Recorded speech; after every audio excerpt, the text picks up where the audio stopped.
నమస్తే. నేను మీ Gopi. Welcome back to our channel. ఈరోజు మనతో వచ్చారు డైటీషియన్ భార్గవి గారు ఉన్నారు. మేడం నమస్తే madam. Madam irritable bowel syndrome అంటే ఏంటి? దానివల్ల ఏమన్నా లాభాలు ఉంటాయా? లేకపోతే నష్టాలు ఉంటాయా? లేకపోతే ఎటువంటి రోగాలు వస్తాయి? లాభాల కంటే నష్టాలే ఎక్కువవుతాయమ్మా.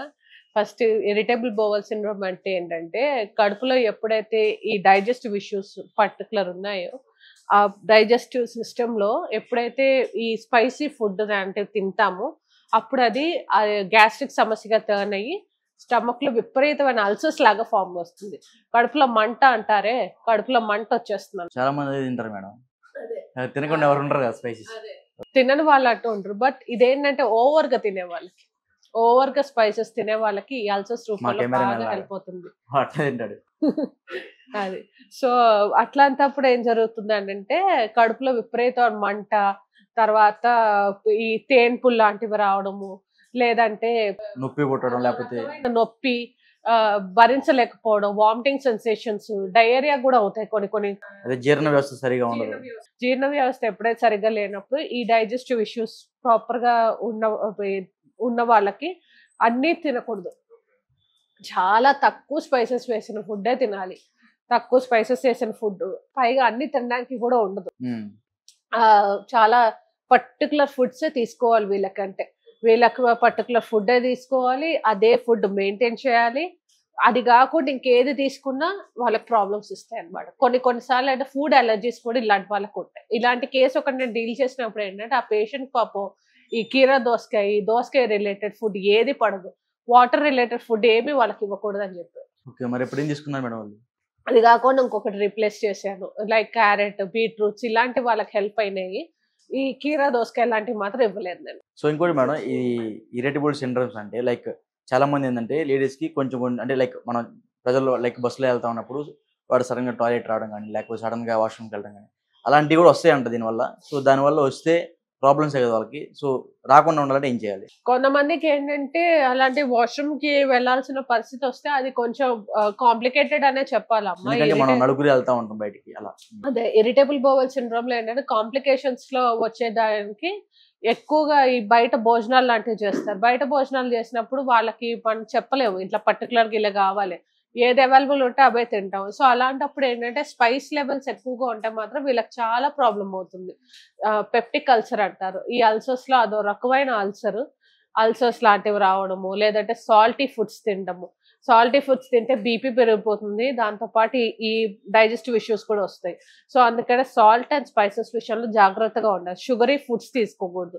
ఈ బేవరేజెస్ తీసుకోకూడదు. అంటే కాఫీ, టీ ఇలాంటివి అస్సలు తీసుకోకూడదు. ఒకవేళ తీసుకున్నా like green tea, lemon tea ఇలాంటివి తీసుకోవాలి. తర్వాత షుగరీ డ్రింక్స్ తీసుకోకూడదు. కార్బోనేటెడ్ బేవరేజెస్ అంటారు. ఈ కోక్, పెప్సీ ఇలాంటివి అస్సలు తీసుకోకూడదు. ఓకే. ఇలాంటి ఏది తీసుకున్నా స్టమక్ మీద ఎఫెక్ట్ చూపిస్తుంది అనమాట. కార్బోనేటెడ్ బేవరేజెస్, తర్వాత ఈ ఏమంటారు షుగరీ డ్రింక్స్ వచ్చేసరికి తీసుకుంటే ఓన్లీ జ్యూసెస్ తీసుకోవాలి. జ్యూసెస్ కూడా ఫ్రూట్ జ్యూస్ లాంటివి తీసుకోవచ్చు. సాధ్యమైనంత ఫ్రూట్ గా తీసుకోండి. అంటే ఫ్రూట్ గా తీసుకుంటేనే అవి క్వైట్ హెల్ప్ఫుల్ గా ఉంటాయి వాళ్ళకి. ఈ వాటర్ మిలన్ మళ్ళీ వాళ్ళ దగ్గరకు వచ్చేసరికి పనికిరాదు అనమాట.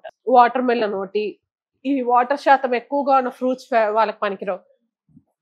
కివి బాగా హెల్ప్ అవుతుంది. యాపిల్, తర్వాత బనానాస్, మ్యాంగో ఇలాంటివి బాగా హెల్ప్ అవుతాయి వాళ్ళు. ఓకే.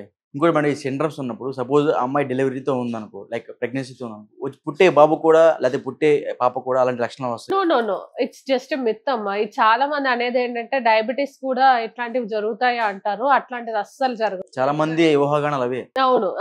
అది జస్ట్ మన అపోహ మాత్రమే. ఎందుకంటే మదర్ కు ఉన్నంత మాత్రాన వాళ్ళకి రావాలని లేదు. అంటే ఇన్ కేస్ అది వాళ్ళ జెనెటిక్స్ లో ఉంటే మనం ఏం చేయలేము. ఈ డయాబెటీస్ కంప్లైంట్ లాంటివి కానీ యూజువల్ గా మాత్రం ఇది వచ్చేందుకు అయితే అవకాశాలు లేవు. ఎందుకంటే పుట్టే బేబీ యొక్క పెరిగే తీరు, తినే తిండి బట్టి బేసే ఉంటది కాబట్టి అది వాళ్ళకి ఏమి ఎఫెక్ట్ అవ్వదు. ఓకే. డయాబెటిస్ ఉన్న వాళ్ళకి లైక్ ఎటువంటి ఫుడ్ తీసుకుంటే మంచిగా ఉంటుంది? డయాబెటీస్ ఉన్న వాళ్ళకి ఏంటంటే టైప్ 1 డయాబెటీస్ కానీ టైప్ 2 డయాబెటీస్, ఇందులో 2 రకాలు ఉంటాయి. ఫస్ట్ వాళ్ళకు షుగర్ రిలేటెడ్ ఫుడ్స్ తీసుకోకూడదు. బీపీ ఎక్కువగా ఉన్న వాళ్ళకి high salty, high spicy food తీసుకోకూడదు. ఆయిలీ ఫుడ్ దూరంగా ఉండాలి. ఫ్రైడ్ ఫుడ్స్ కి దూరంగా ఉండాలి. ఇది వీళ్ళకి కూడా వర్తిస్తుంది. IBS ఉన్న వాళ్ళకి కూడా ఇరిటబుల్ బowel సిండ్రోమ్. ఫ్రైడ్ ఫుడ్స్, ఈ తర్వాత ఈ స్పైసీ ఫుడ్స్, ఆయిలీ ఫుడ్స్ ఇవేవి వాళ్ళు తీసుకోకూడదు. ఏవి తీసుకున్నా అవన్నీ కడుపులోకి వెళ్తాయి కాబట్టి కడుపులోనే చూపిస్తాయి వాటి ఎఫెక్ట్ మొత్తం. అంటే ఇప్పుడు మంచి యంగ్ ఏజ్ లో ఉన్నప్పుడు అవన్నీ పాటించుకుంటూ వస్తుంటే లాస్ట్ దాకా కూడా బ్రహ్మాండంగా ఉంటుంది. డెఫినెట్ గా అమ్మ. సో కొంతమంది ఏంటంటే ఈ టైం ఏదైతే నా ఏజ్ ఉందో ఈ టైంలో మొత్తం ఎలా పడితే అలా తినేసి ఎలా పడితే అలా అవన్నీ extreme కి తర్వాత వెళ్తే ఎఫెక్ట్ తర్వాత effect చూపిస్తాయి. చూపిస్తాయి తర్వాత అంటారు. ఎఫెక్ట్ చూపిస్తాయి. అంటే ఇప్పుడు కాకపోతే ఎప్పుడు తింటాం అని అనిపిస్తాయి, కరెక్టే. కానీ ఇప్పుడు మీరు మెయింటైన్ చేస్తే డైట్ ప్రాపర్ గా ఇంకాస్త ఎక్కువ కాలం ఉంటారు, ఈ డిసీజెస్ రాకుండా. తినండి but in a limit portion. మీరు తినాలనుకుంటే తినండి, బట్ ఎప్పుడు తింటున్నారు, ఏ టైంలో తింటున్నారు అనేది కూడా ఇంపార్టెంట్. ఓకే, అది కూడానా? డెఫినెట్ గా. ఇప్పుడు వీక్లీ 5 days మీరు డైట్ ఫుడ్ తీసుకుంటారు, మిగతా 2 days లో ఆ వీకెండ్స్ లోనే తినండి ఏం తినాలనుకోండి. అది బిర్యానీ అవ్వని, లేదంటే పానీపూరి అవ్వని, ఎనీథింగ్ ఆ టైంలోనే తినండి. అప్పుడు తింటేనే అది ప్రాపర్ గా వర్కౌట్ అవుతుంది అనమాట. అంతేగాని రోజు తింటూ ఏంటంటే బయట ఫుడ్ తిన్నా ఎక్కువగా, లేదంటే స్పైసీ ఫుడ్ తిన్నా బాగా ప్రాబ్లం ఇస్తుంది అనమాట. Okay madam, okay madam, thank you.